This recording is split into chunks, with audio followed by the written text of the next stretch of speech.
Let me see. How's that, Nat? All good? It's all good. Okay. So, welcome everybody to the Lord of the Wines Masterclass. So today, of course, we're going on a journey through Middle Earth.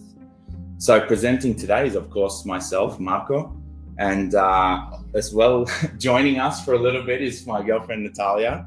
So she's going to be kind of reading your comments, answering or marking any questions that you have, so I can answer them later on in the presentation.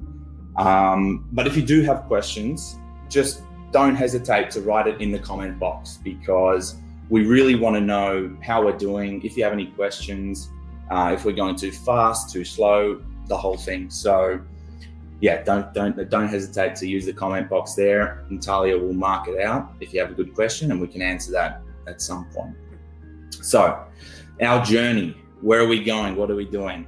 We got to start off with some preparation. You know, for any journey, you have to prepare yourself for the journey. So we're going to do a little bit of prep, a little bit of learning about the different terms, the terminology of the wines, that sort of stuff.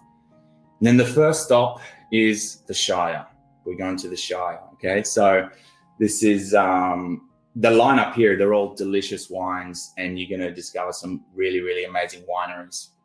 But after the Shire, we're going to the Misty Mountains. So we're going to be jumping all over the place. And then finally, we're arriving at Mount Doom, okay? And every wine here is just a fantastic wine. And I think they really represent these different locations from the Lord of the Rings. So I think it's going to be a lot of fun. And as a special treat for everyone watching today, if you stay with me until the end, I'm going to reveal a very, very special one-time offer. Okay, so it's very important that you stick with me to the end. Hopefully, we're going to be entertaining you the whole way. And then we've got a little surprise for you at the end. So if you stick with us, you'll be able to see what that is. So let's go. Now, the first question I want to ask is, when you think of Middle Earth, right? We're going on a journey through Middle Earth. Which country do you think we're going to be going to? I'm curious. So what we're going to do is launch a poll. And Nat, if you can launch the poll. And I want to see what everybody answers, because it'll be interesting to see what the response is. So. Poll launched. Yeah. Okay. So we launched the poll. So there's three choices, right? New Zealand, Italy, and South Africa. And I can see the results here. Okay. So we got some New Zealand, Italy. Wow. New Zealand is winning. Nobody's looking at South Africa though. Okay. Italy, New Zealand, Italy. Oh, it's close. New Zealand is winning. Italy, South Africa. Well, we got one South Africa. So whoever voted that, you know, you're brave. Okay. 6-4. 85% of the audience has voted. Okay. Well, I've got to reveal where we're going today on this journey is Italy. Okay. So whoever voted Italy, congratulations. But I want to explain why. I mean, when you first think of Lord of the Rings, you think of New Zealand, of course. You know, that's where it was filmed. That's where a lot of the beautiful scenic shots are. But when you look into the term Middle Earth, if we look at the definition, it's middle land, basically, right? So the Mediterranean, if we look at the Latin meaning of Mediterranean, it's from the Latin term medius, which is middle, and terra, which is land. So the Mediterranean equals middle land, which is the same as Middle Earth. So in the future, maybe we'll do a New Zealand journey, but today I thought we'd mix it up a bit and we'd head to Middle Earth, the real Middle Earth, which is Italy. So it's fantastic. And these are all from Italy, okay? All these wines, all these destinations are from Italy, but I'm going to reveal where as we go through the presentation. So just some general winemaking terms, because I do want to make this a little bit informational as well. We're going to get into the tasting of the wines and stuff later, which I'm very excited for. But I want to explain some of the terms, and I've tried to break it down in very simple English. So when you hear the term maturation, Basically, that just means aging before the bottle. So this can be aging the wine in a big oak cask. It can be aging the wine in a steel barrel. It can be in a clay pot. It can be in cement. It can be in anything. But in general, that's what maturation is. Sometimes they call it aging as well, but I prefer to call it maturation, just keeps it a bit separate. And of course, aging is just aging in the bottle. So you put the wine in the bottle, you leave it for 5 years, it's been aged for 5 years. Pretty straightforward there. Fermentation, this is basically when the sugar inside the grape turns into alcohol. And the way that happens is the skin of the grape has a natural yeast on its surface. And when you squish the grapes, it kind of releases that yeast and it blends with the sugar inside the grape and it ferments and turns it into alcohol. So that's what fermentation is. And fermentation starts after they pick the grapes and they squish them. That's when fermentation starts. Harvest is when they pick the grapes. That's pretty straightforward. So it can be different months depending on where you are in the world. Microclimate is just a small area that has a unique climate. So it has a climate that for some reason, geological reasons could be, is completely unique to the surrounding areas. So it's its own little microclimate. And phylloxera, which we're going to talk about a little bit later on when we visit this place, Mount Doom, is a tiny, tiny bug from the US that rampaged Europe in the 1800s and killed 75% of all the vines in the world. So just a heads up on the phylloxera. They call it the phylloxera virus, but we'll jump into that a little bit later. And of course, tasting terms, right? We have tannins. So you might have heard tannins before. In simple English, the way I look at it is just how grippy is the wine. When you're drinking the wine, what sensation does it leave in your mouth? Is it a really grippy feeling or is it more smooth? That's tannins.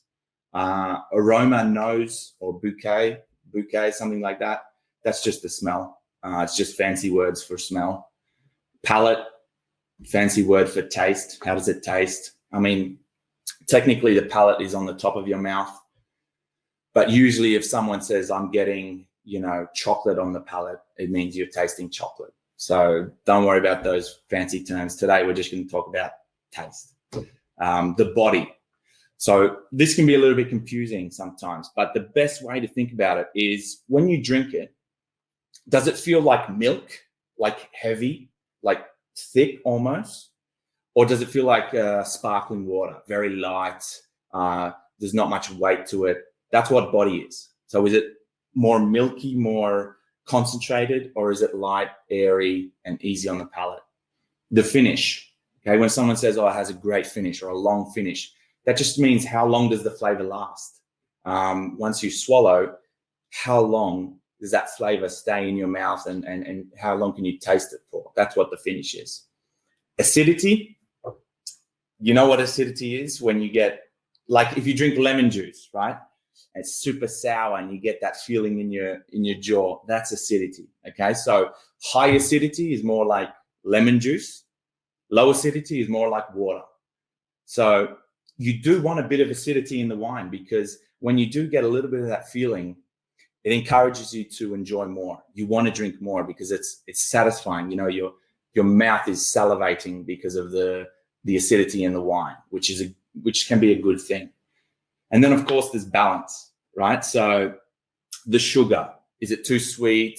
Is the alcohol too strong? Are the tannins too strong? Is it too acidic?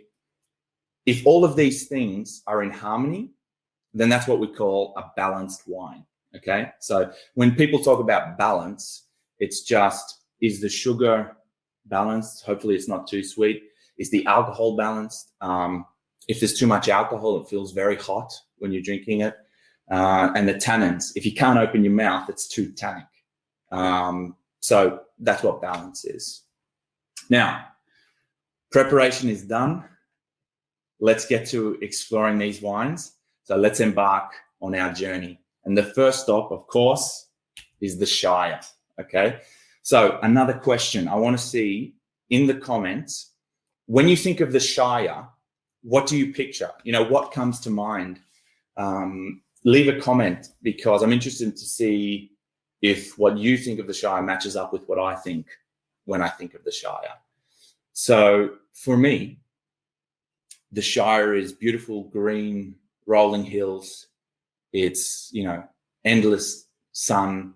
It's pleasant weather.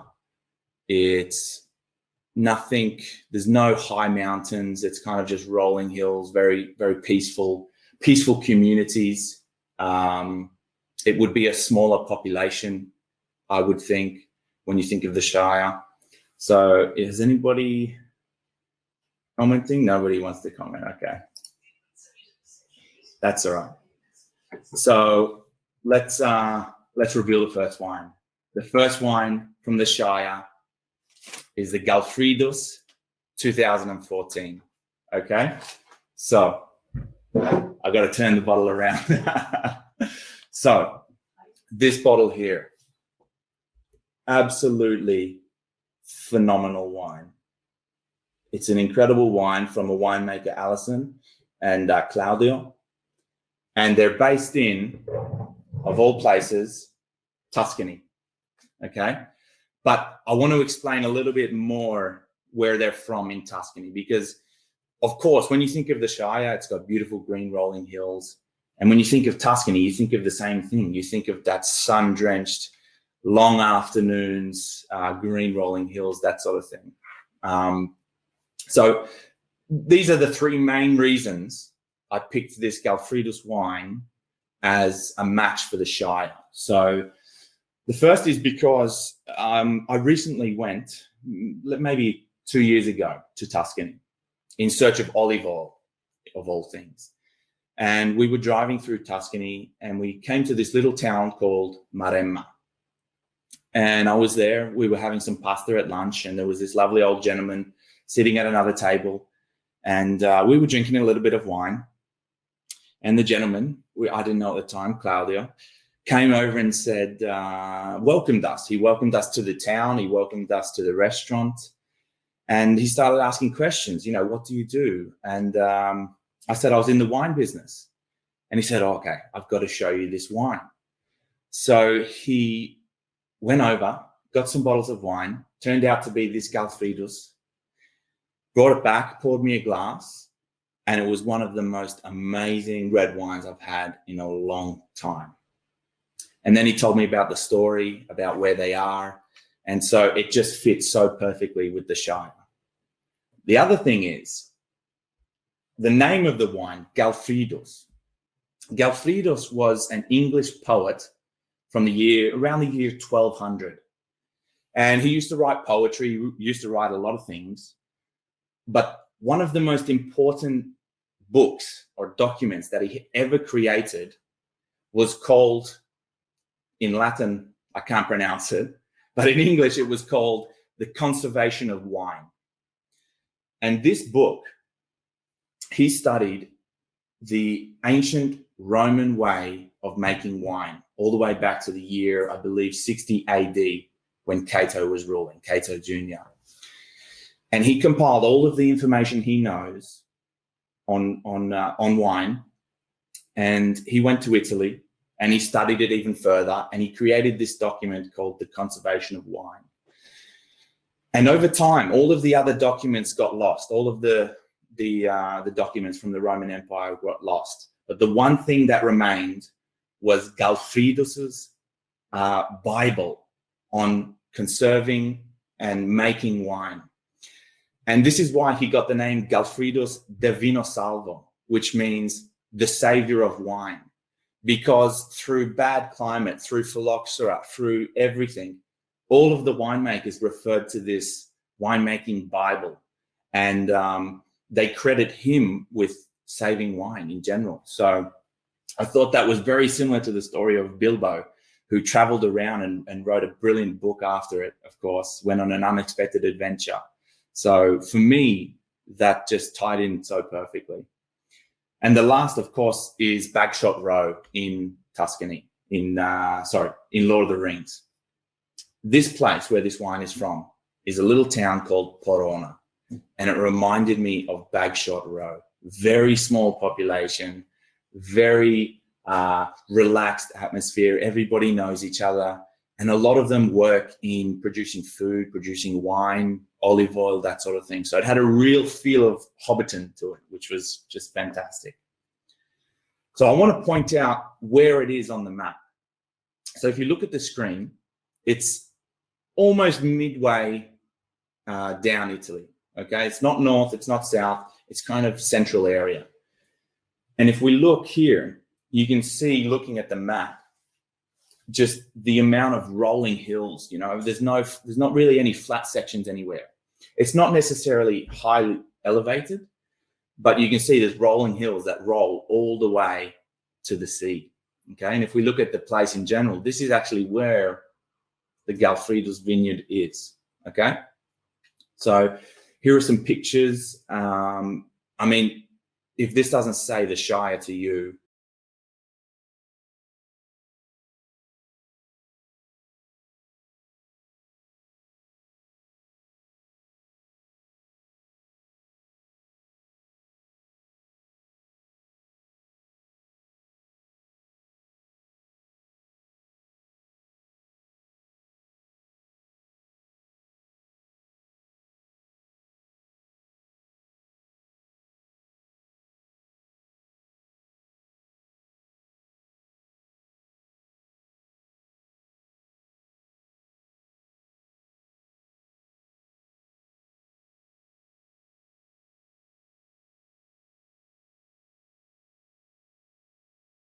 can you hear now? I think it's okay. It's back now, right? Mainly voice. People, I think it's back. I'm seeing some. Yeah. All right. It's back. Beautiful. Amazing. Good. That's why I got you to help me out there. So they also produce olive oil, and they produce olive oil from trees that are up to 500 years old. So you can see that this area has a long, long history of producing olive oil, producing wine, producing food, that sort of stuff. And another interesting fact about the Vino Salvo, this winery, is that everything is hand-picked. But it's not because the terrain is particularly treacherous. It's because they're focused on building a sustainable winery. And if they can do without machines, they will. And they want to have what they said when I was speaking to Alison. She said she wants to tread lightly on the Tuscan landscape. And I think that's very in line with, what the Hobbits did in Hobbiton. I think it's a great philosophy. And so they're handpicked by choice, which is different to some of the other ones that we'll get to in a bit. But some stats about this wine here. Okay, only 2,300 bottles produced. So I don't know if I can show you this label. Is it upside down? Yes, it's upside down. Can you see? 437. So this is bottle number 437 of 2,300 bottles. So you can see it's such a small production, small population, small production, but a big wine. Beautiful, big, delicious wine. The elevation here is about 325 meters above sea level. So it's not too high, but you can see as you're moving away from the coast, it starts to slowly build up. And the Vino Salvo is actually on the base of an extinct volcano. And what happens is the volcano, the air comes from the sea and the climate, and the volcano kind of keeps it there. It doesn't really pass over. So this is what we were talking about before with microclimates. It creates a unique microclimate for that area, which is perfect for making wine. And another statistic is that it's 100% Shiraz. Okay. When you think of Tuscany, typically you think of Sangiovese. But Alison is a lovely Australian woman. And, as you know, in Australia, they produce a lot of Shiraz. And she decided, I want to do something different. So I want to grow Shiraz or Syrah which is the same thing. Syrah and Shiraz are the same grape. I want to grow Syrah in Tuscany, in Maremma in particular. So that's about it for the technical stuff. Now let's get to tasting the wines. So Nat, you want to join me? Let's get this bottle open. Yes, yes, yes. And I will stop sharing so we can see. I'll get these out of the way for now. Okay, so get the bottle opener. Got it? Okay.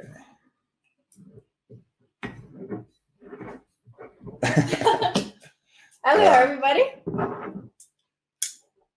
How good is this? Okay, let's get this bad boy It's open. gonna be juicy. So, Now we're talking. like I said, 2,300 bottles. Beautiful. Beautiful wine. And a beautiful label as well. I'll show you the label.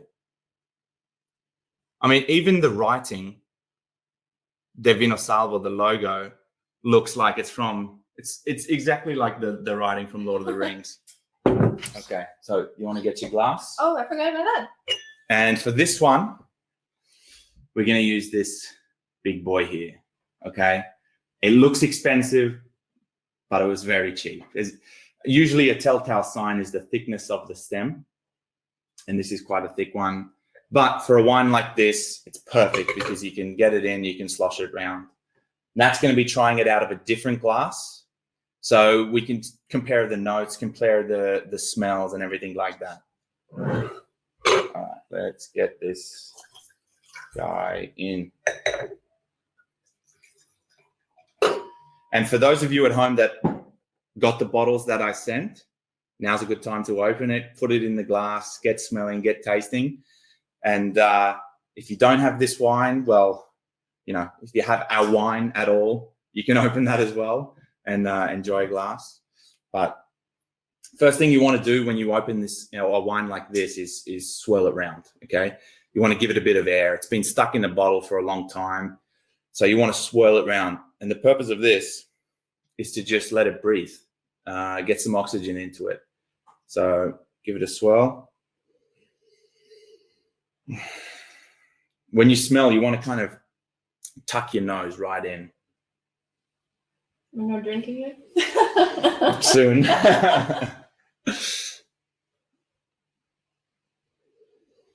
I can't even What do you tell smell? it smells like.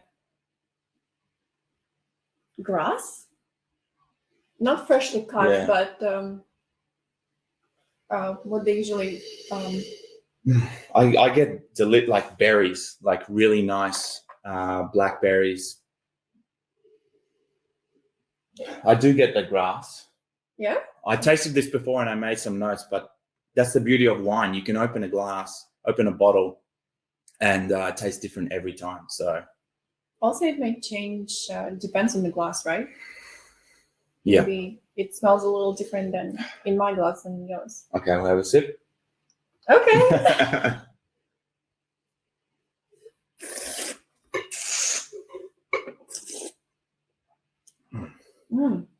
Yummy.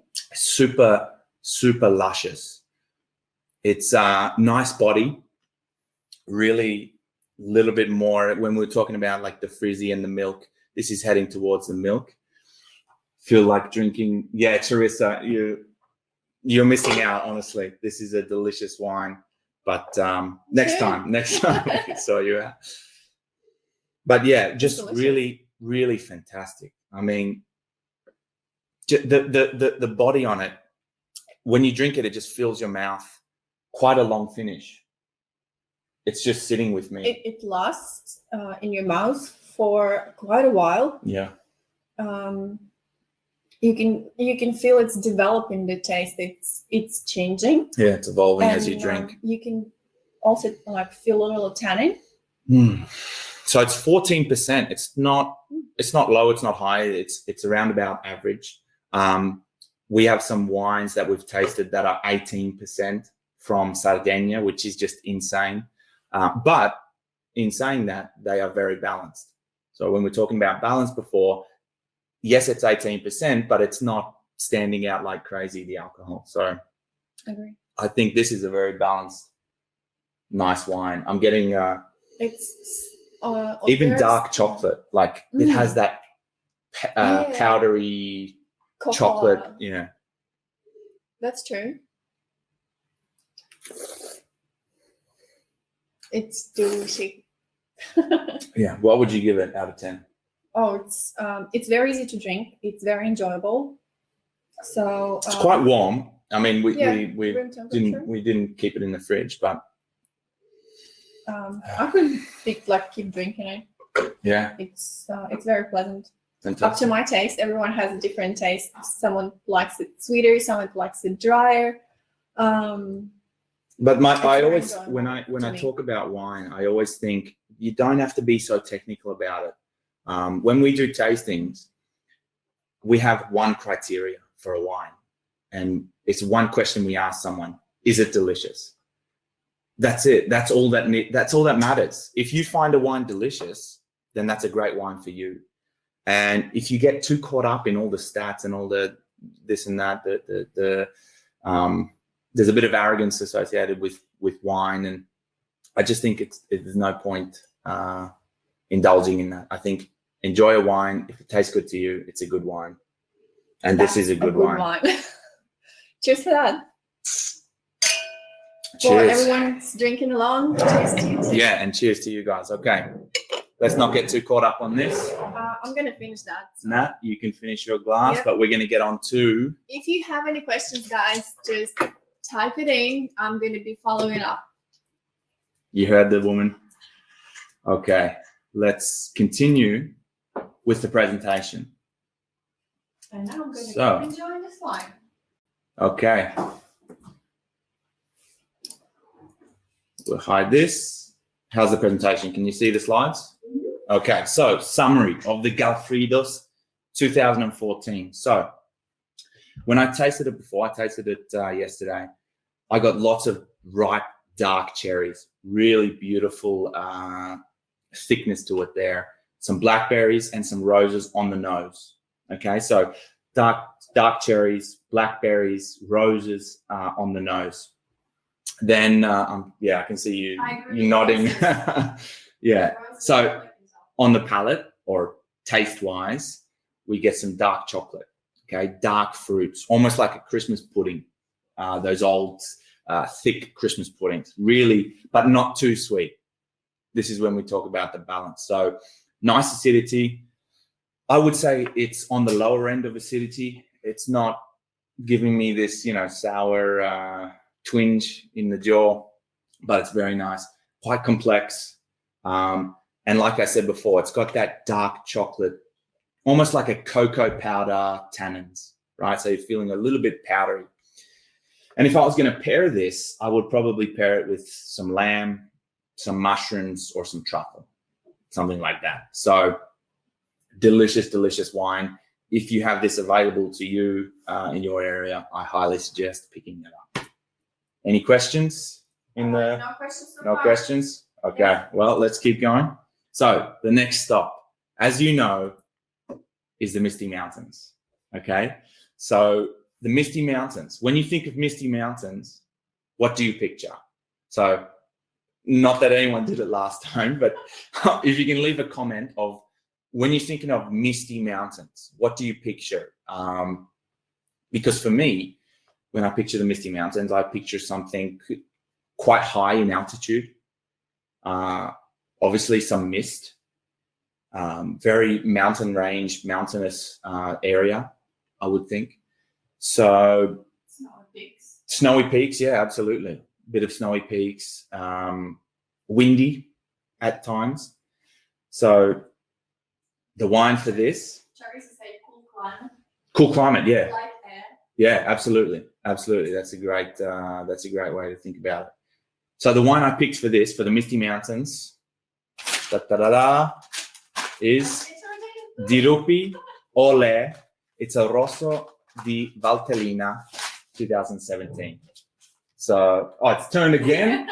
Anyway, so where's the screen? I want to show you guys this bottle here. I mean, beautiful label. This is the Dirupi 2017 Olé, and we're going to explain a little bit about this in a moment. But what I want to do is explain why I chose this wine, okay? And the first reason is a wine called Sbagliato. Now, Dirupi produces a wine called Sbagliato. This is Olé, but this is Sbagliato. I don't know if you can see the writing. Just slowly rotate it from left to right. That's beautiful.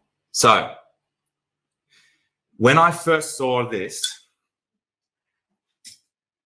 writing here reminded me instantly of the writing on the ring, on Lord of the Rings. And I was amazed when I found out the story. And so Sbagliato means mistake. It means wrong. And as you know, in Lord of the Rings, when Gandalf took them to the pass of whatever it's called here, Caradhras, in the Misty Mountains, that was a big mistake, right? Because Saruman, commanded the big winds and tried to blow them out of there. And it worked. They got out. And so I thought it was perfect that these wines are also from an area where there is lots of wind, it's high, there's snow, there is beautiful sunshine as well, but there is also mist. And so in this area, Valtellina, there's a lot of mist that gathers in the valley.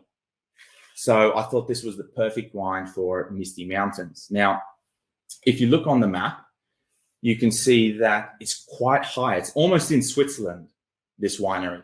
It's really, really North Italy in an area called Lombardy or Lombardia.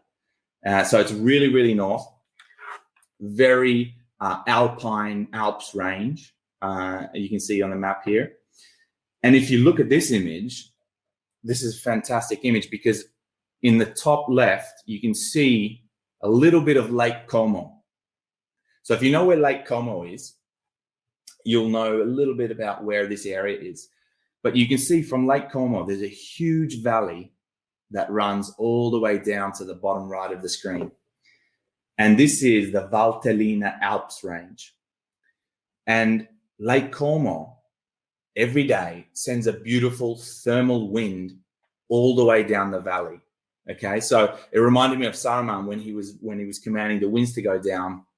It's the same thing. There's this beautiful thermal wind which travels all the way down the Valtellina Valley and gives all of the plants there, unlike Saruman, who's trying to kill them, this wind gives life to all of the vines because it brings with it fresh oxygen, fresh air. It's like the plants are just breathing in a breath of fresh air every day.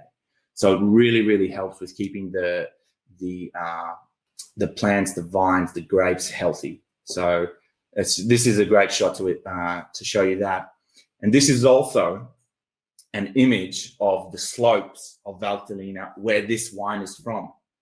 So you can see that they're slowly, the Italians are making their way up this slope in this range.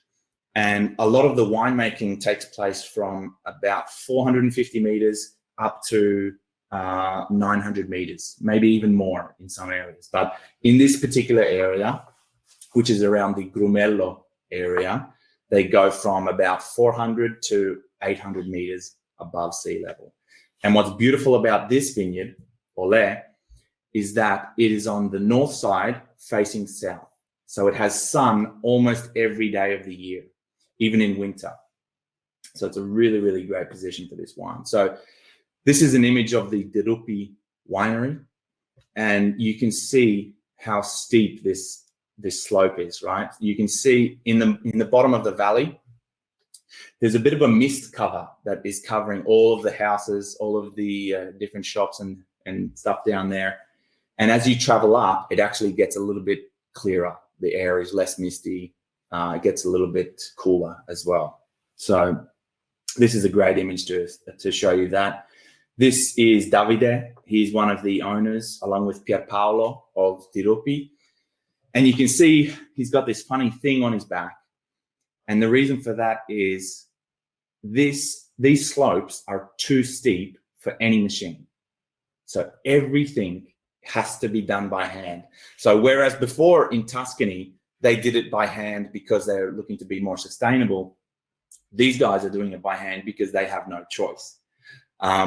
They also love to embody the sustainable mindset, but for them, I'm sure they would do this anyway, but for them, they have no choice. The slopes are so steep, and they're all terraced that no tractor, no machine, no nothing can get up there.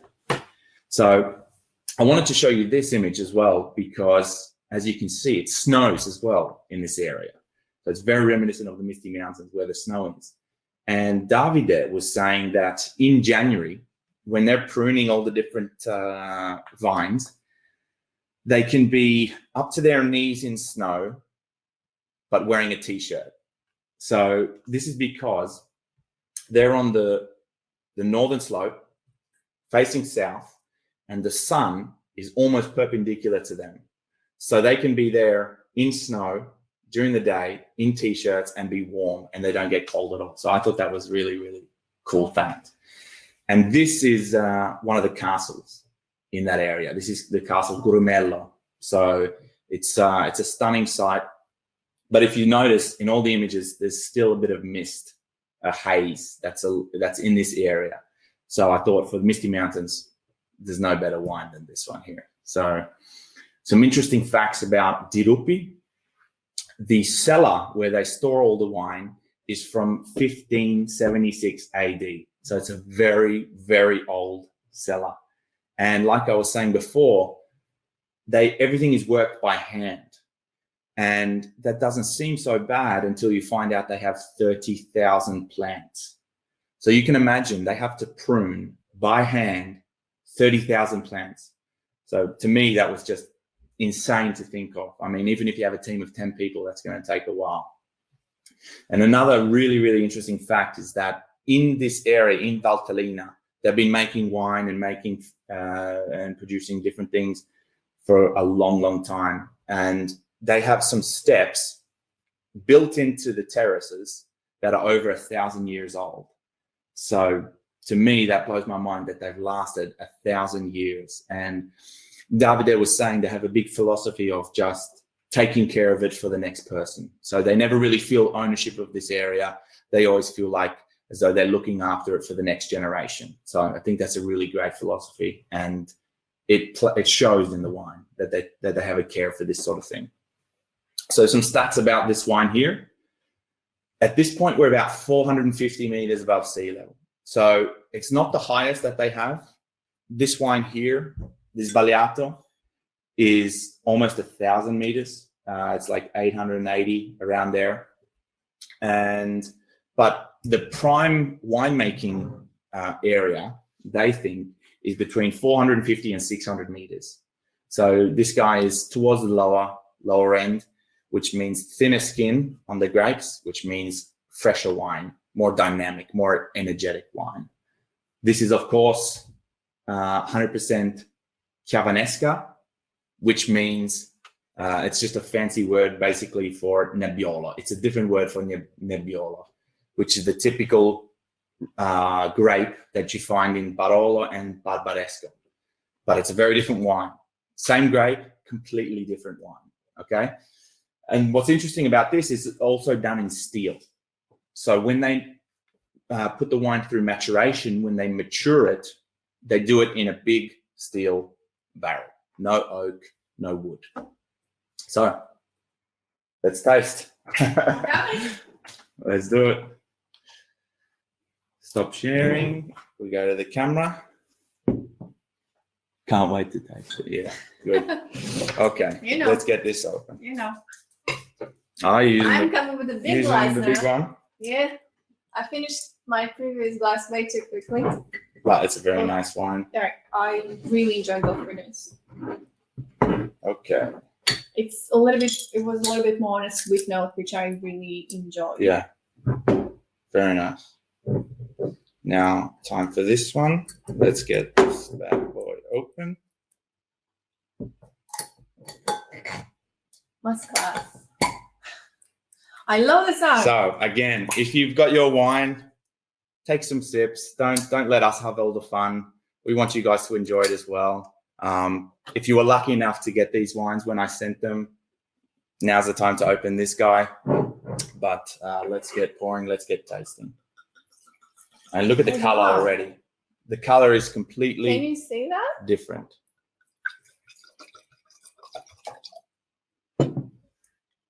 To me, already, this just looks like, it's almost like a rosé, how light this is.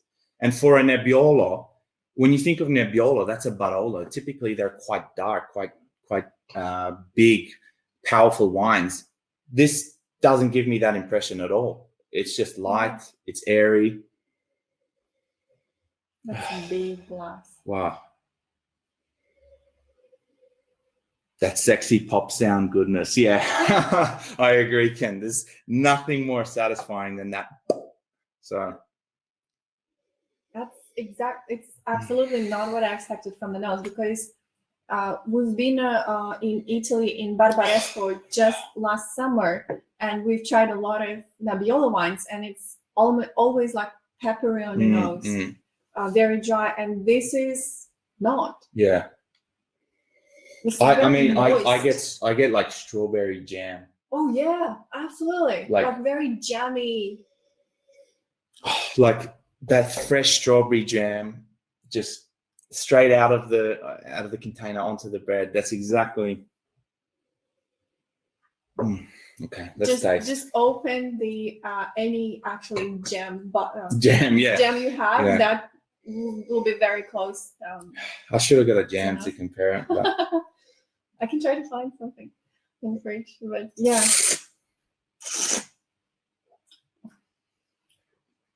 That's exactly strawberry jam. This is ridiculous. Yeah. Okay. We're trying now. That's fantastic, guys. This is such a fresh, it's so light. It's like, when we're talking about body, it doesn't have a big body like this guy. You can see the color is completely different. I don't know, there's not much left in this glass, but it looks way more concentrated. It's it looks less concentrated. It tastes less concentrated. It's very light. Mm-hmm. But yeah, the strawberry jam is just stuck in my head. Yeah, it's the strawberries stands out from the wine. After you mention it, it's all I can feel right now. So when I do that funny sound with my mouth, it's very weird, but does it taste sweet or just fruity? No, it's not sweet to me. It has the fruitiness. It has those red fruits, but it's not sweet. You know, it still has a little bit of acidity, so a little bit of that making your mouth water. I can feel it now. It's also a little bittery, so it's balancing the acidity as well. Yeah. It barely has any tannin, so it's super smooth when you drink it. Like it just gets in, like you were saying with the sparkling wine. It's very light. Yeah, absolutely. So what I was saying about the funny noise I'm doing with my mouth, basically all I'm doing is, this is how you aerate it in the glass, and you can also do the same when you drink it. All you're doing is just breathing in, and it's aerating the wine, giving it a bit of oxygen, bringing it back to life. So I think there's a question. Yeah, that's my question. How does the same grape make totally different wines? That's a great question, Ken. That's a really good question. I'm glad you asked it. So, Nebbiolo. Where's the bottom? Here it is. This is the same grape as a Barolo, as a Barbaresco, okay? But when you're making a wine, it's not just the grape that produces the flavor, the taste. It's the terroir. It's the land where this was grown. And so when you have a place like this that has completely different landscape, different geography to Barolo area, Barbaresco area, you get a wine that tastes completely different. They have different sun exposure. They have different temperature. They have different soil, which plays a very, very big role. So this is a good experiment for you guys if you want to try it at home. I would go to a bottle store and ask for 2 grapes same grapes from different regions, and then compare it yourself. And you'll see that it doesn't matter if the grape is the same, if the region is different, and if the way they make the wine is different, then you're going to get a completely different wine. So this is why I love this, that you get a color like this from a Nebbiolo that you would never have with a Barolo or a Barbaresco. This is just super light, super airy. You don't get so much fruit on the nose with a Barolo. So for me, dry peppery usually. Yeah, usually the a little acidic. Nebbiolo, you're getting a lot of pepper, and there's a little hint of the pepper in this, but it's nothing like you would get from a Barolo. So great question. Thank you for asking. And if anybody else has questions, thank you, Ken. Please ask them in the chat, and we'll answer them as we're going. Okay, enough drinking. Let's move on. A little top up. I need it. Okay. So let's move on to the next destination. Anytime, Ken. Okay. So can you see the screen? All good? All right. So summary of this Tiruppi Ole Nebbiolo Rosso di Valtellina. Beautiful strawberries on the nose, like just delicious. Wild berries, a little bit of oregano as well. These are the notes I was taking yesterday. I didn't pick up the oregano today. Maybe it's different glass, different thing, but you do get, of course, the strawberries there. On the palate or the taste, cranberries, beautiful cranberries, red cherry, and it does have a little bit of that white pepper from the typical Nebbiolo, but it's very, very subtle. Most of it is fruit. You just get a little bit of the pepper, but it adds a bit of spice. It mixes it up. Otherwise, it would kind of just be like a grape juice. You know what I mean? You want a bit of that complexity there. So the wine, as you saw by the color, it's very fresh, very energetic. There's great acidity, but not too much. And it's very light on the tannins. Okay, so it's very easy to drink over and over. And if I was going to pair this with a meal, I would pair it with some chicken or a dish like an ossobuco, where you have some sort of light tomato sauce and there's a bit of meat involved, because the Nebbiolo, of course, always goes well with meat. So that's a summary. Now we're moving on. Any questions besides? That was it. That's it? Okay. The last stop. We're arriving. We're almost there, guys. Mount Doom. Okay. This is the wines are no better than each other, but I'm most excited to explain this because I think it fits the destination better than any of the other wines. Okay. So again, once more, when you think of Mordor or Mount Doom, what do you picture? Okay. So in the comments, just let us know. When you think of Mordor, Mount Doom, what comes to mind? The landscape, the weather, the feeling. Give maybe 20 seconds for people to answer if they're going to put any comments. I'm eager to put the comments, but I'm not allowed to. Yeah. That's okay. Okay, so for me, when I think of Mordor, I think of course, first things that comes to mind, volcano. Straight away, volcano. I think of ash. I think of a bit of altitude when, of course, Frodo and Samwise are climbing up the base of Mount Doom to head into the volcano. It's a long journey up. So I'm thinking something volcanic, something with ash, something with metal, mineralities, that sort of thing. So. And it's saying sinister music. Sinister music, yeah. Well, we don't have a soundtrack, but if we did, I'll be playing something sinister right now. The wine I chose for this is, of course, Mount Etna Rosso 2017. So this is from Sicily, and it's from a volcano. It's from the base of a volcano, hundreds and hundreds of meters above sea level. And we're going to break it down right now. So the three reasons why I picked this, mainly three reasons. Number one, this wine is on the base of an active volcano, okay? I'll show you the bottle first. Can you see? So, from the base of an active volcano. And what's so fascinating about this area is that there is active magma flows in and around the vineyards, okay? Some of the wineries have lost vineyards or can't plant in certain areas because of the active lava flow, okay? So this is super, super active volcano. It's one of the most active in Europe. And so automatically I think of Mordor, right? Even at the end when, they of course defeat the Dark Lord, the volcano explodes and there's lava, there's that sort of thing flowing all around. So that just instantly thought of Mount Etna. The other thing is the label itself. So this is let me just show you again the label here.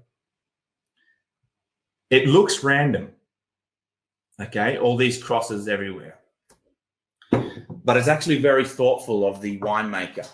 And the reason they did this label is because, of course, since it's an active volcano, there are tremors all the time. The earth is constantly moving. It's vibrating. It has a vibration. It's alive.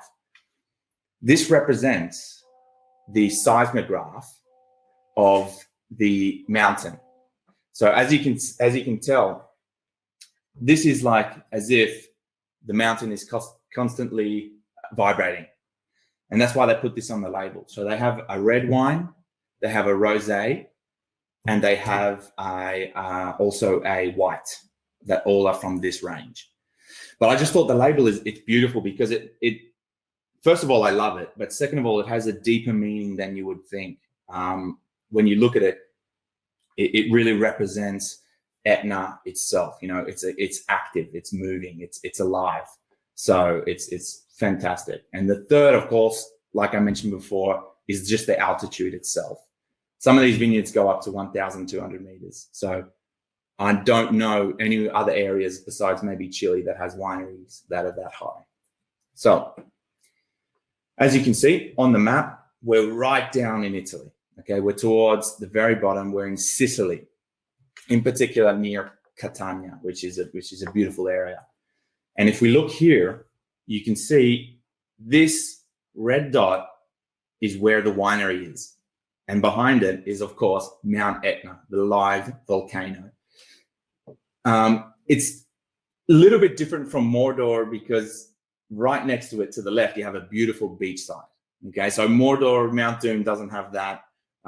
But the great thing about Sicily is it does. It has that contrast of Mount Etna, volcanic, ash, everything. Right next to it is a beautiful beachside. So if we jump to the next image, you can see that Pietrodolce, which is the winemaker here, is one of the highest, actually. There are not many wineries that go beyond where they are. And they're on the northern side of the mountain, okay, in an area called Solicchiata.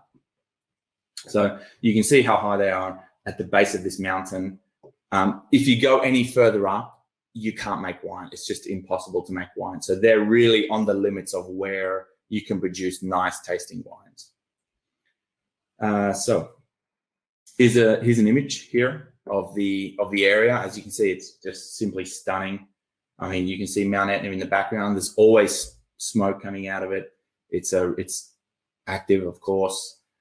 This is a picture from the vineyards of Pietrodolce. Okay, so whereas this one before was just a general scenic shot, this was taken from in the vineyards. And as you can see, the volcano is smoking, it's alive, it's ready to go, basically. These are the vineyards itself. Okay, so as you're moving up Etna, it gets quite steep. So they can't just keep it on a slope, they have to terrace it. And another reason they terrace it is because they have the bushes. They use what's called albarello system, which basically means wild. So whereas in other areas, you see the vineyards are all lined up beautifully, even in Valtellina, here, they just let them grow wild. Okay, so there's no wires holding them in place. There's nothing like that. They're just wild bushes that grow the grapes. So you can see as well the soil. If you look at the rocks, the sandiness, it's completely different soil. It's almost not soil. It's basically sand and volcanic rock, okay? But it produces beautiful mineral-based wines. So it's really fantastic. And we've got a thief stealing some more Galfridos, but it's good. Didn't say nothing. It's too good. So some interesting facts about the Pietrodolce vineyard, okay? They have some vines that are 150 years old, okay? And they have what they're called pre-phylloxera vines. So if you remember at the beginning, I talked about the phylloxera bug, the phylloxera virus. What's unique about this area, about Pietrodolce, is that the phylloxera bug didn't like this area. So this actually survived the phylloxera virus during the 1800s. And it's for a number of reasons. No one really understands why. But a main reason is, number one, the sandy soil, okay? The sandy volcanic soil. The bug just didn't like the vines that were produced from that soil. Don't know why, but that's it. It is what it is. The other thing is the altitude, okay? They're quite high, and there's a theory that the bugs weren't able to survive that high altitude. So these guys have some vines that are 150 years old, pre-phylloxera, which is just incredible. So some of them survived that terrible phylloxera outbreak. Now, like I said before, with the wild vines, because they're not trained, because they're not in a system, they produce a very small amount of grapes. So each vine produces, on average, just half a kilo. In some areas, you can get up to 3 kilos, which is 6 times more, right? So these guys are just sticking to about half a kilo of grapes per vine. And of course, the altitude above 1,000 meters above sea level. It's just incredible what these wines are. This one here in particular, if we look at the wine stats, is around 800 meters. So it's getting up there. It's not the highest that they have. They have some at 1,000, but it's getting up there. And Michele Faro, who is the owner and owner of Pietrodolce, he believes around 800, 850, 900 is like a really sweet spot for Pietrodolce. This is where they get the best wine from the grapes, okay? So 800 meters high. It's 95% Nerello Mascalese. That is a beautiful grape. Some people call it the Pinot Noir of Italy, and they compare it a lot to Burgundy wines. I think it's its own grape, and I think in many cases it produces a better wine than Pinot Noir, but that's up for debate. But the reason I said it's only 95% Nerello Mascalese is because in each bottle there is always 5% native indigenous grape, and that is usually Nerello Cappuccio. So this is a native grape that grows, because they leave everything wild. It's all biodynamic. They leave it wild, which means there's other grape varieties that are growing in and amongst these vineyards. So Nerello Mascalese with 5% Nerello Cappuccio. And another interesting fact is that the ash that forms the soil that these vineyards are in, it's not all ash from Mount Etna. There's actually another active volcano to the north. It's not very far, called Isola Vulcano. And this is also quite active, and it deposits a lot of ash that feeds the soil with nutrients. So it's a combination of 2 volcanoes, right? Which I thought was very fascinating. So, I didn't know that. Yeah, well, now you know. And now we taste. Oh, okay, it's my turn. Okay. So I'm on my way. let's stop sharing. Let's get the camera on. Okay. I just wanted to mention that the wine develops while it was in my glass. Yeah. So in Jerupia, I definitely taste way more of the pepper now. The pepper's coming out. Yeah, pepper's coming absolutely. out for sure. Mm. Nose is But still strawberry. Nose is still strawberry, but the Still taste, so strawberry. Taste changed a bit. Okay, you got get your spare glass. I have way too many glasses. That was actually the reason why I stole a little bit of Goffredo's, because I wanted to see if that developed as well. And honestly, the nose is a bit different now. Oh, really? Get your glass, quick. Okay, I need to keep up. Trust me, this is.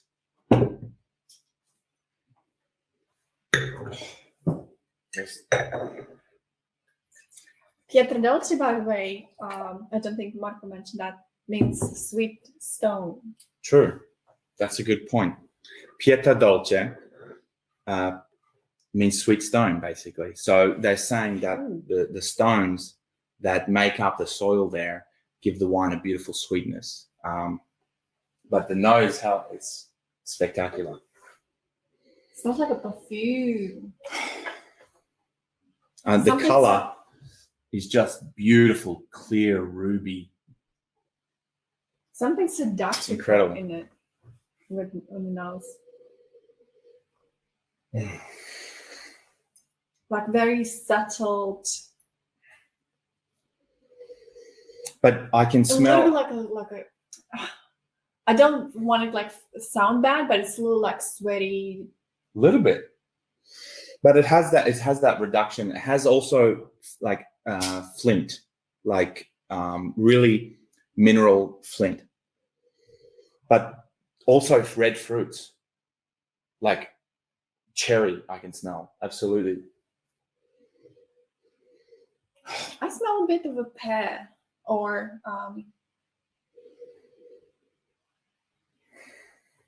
so if you've got this peach at home and you got the wines that we sent, make sure you're opening and drinking it now. Oh yeah, you too. Spectacular. Oh, it's just so.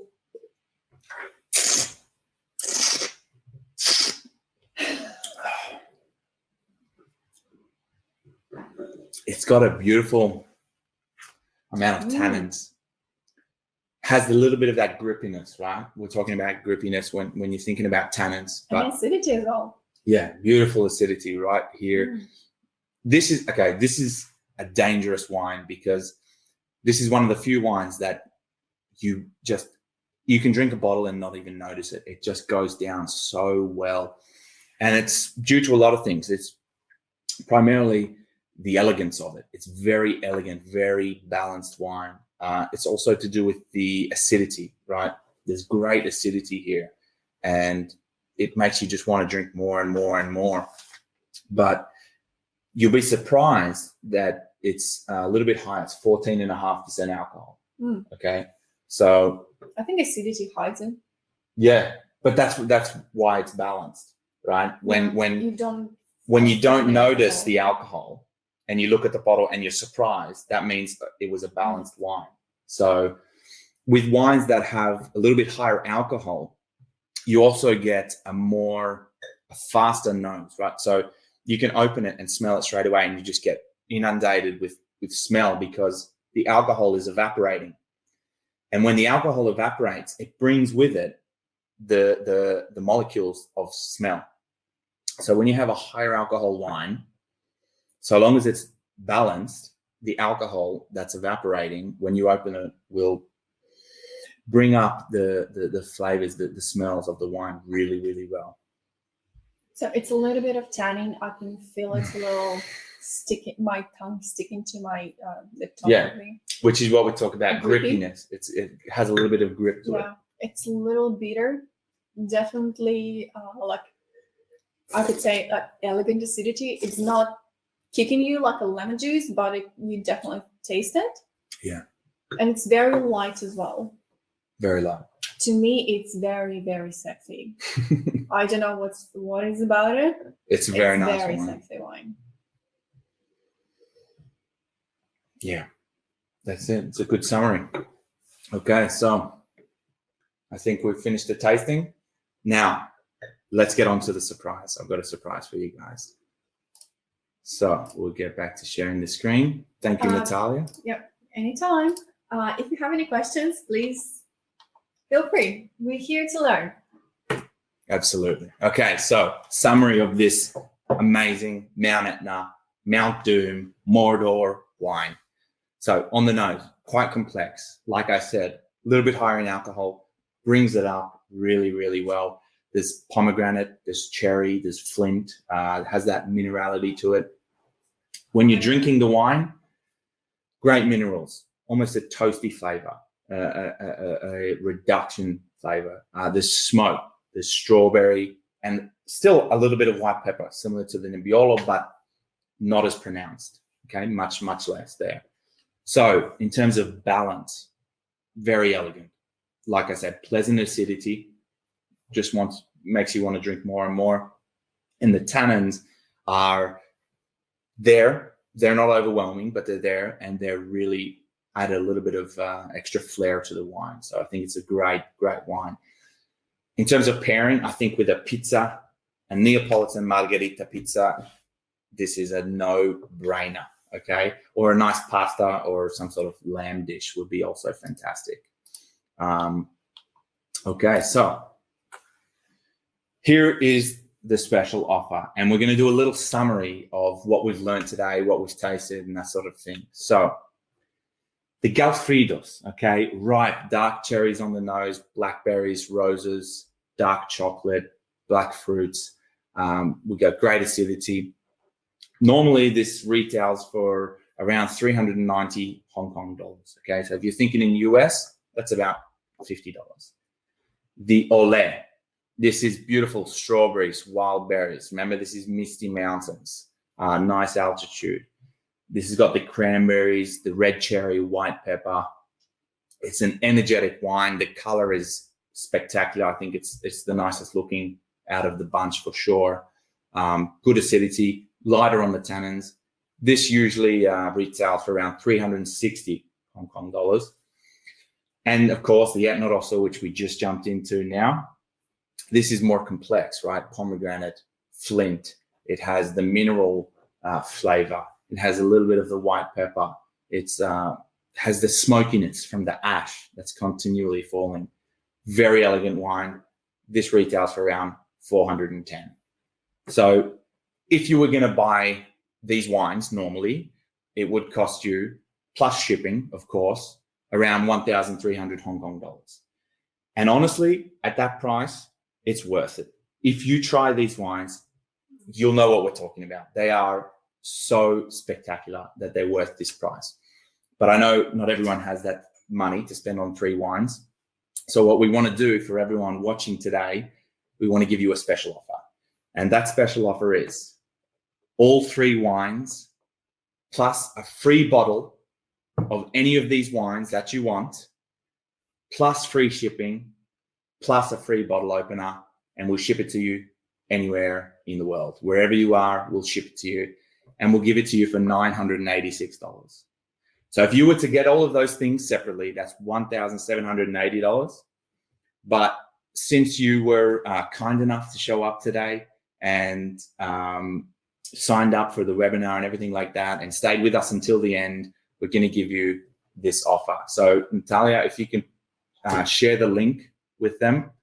Anybody who wants to claim the offer, there will be a link that should pop up, and you can go ahead and buy that, and we'll ship it to you. Look, the whole reason we're doing this crazy offer is because we just want you to taste these wines. If you can taste what we're tasting, you'll understand how special they are. And so we're really trying to give you something that we think is going to bring a lot of value to you. So again, you get the Galfridos, you get the Olé, you get the Piatadolce, and you get to pick an extra bottle of any of these. So let's say you think you'll really enjoy the Galfridos. When you're placing the order, in the order notes, just write down which bottle you want as an extra bottle, and we'll include it for free, okay? So it can be any of them. It doesn't matter. You can pick on price if you want to include the most expensive bottle for free, but I would advise you not to. I would advise you to pick, the one that you think you'll enjoy the most, or the one you're the most curious about. That's up to you. But yeah, that's the offer, guys. It's a one-time offer. It's not going to be around forever. And it's just for the class attendees as well. So the only way you can access this offer is through the link that we've just shown you. So I wish you the best. Anyhow, guys, thank you so much. Before we end, I want to see if there's any questions. Natalia, are there any questions that are coming through? I think we answered all the questions that came up, which I want to thank everyone for participating. Yeah, absolutely. All right. Thank you guys so much. Once again, the offer is there. Once the webinar finishes, the offer is going to be on the thank you page. Okay, so you still have access to it, but this isn't going to be sticking around forever. So if you like it, enjoy. Thank you, Charissa. Thank you so much for being interactive. Thank you for joining. We had a blast. We got to taste these wines, and hopefully you guys come back for the next one. I would love to see all of the people that attended come back to the next wine masterclass, which reminds me, if you have any ideas, don't hesitate to send me an email. If you want to just send my email on that. Because this is a new thing, right? Normally we do them in person. We're trying to mix it up a bit now. We want to see if this is something that everybody enjoys.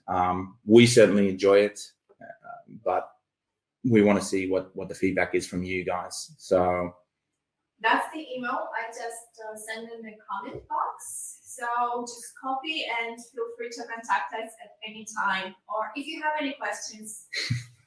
I hope everyone can hear that.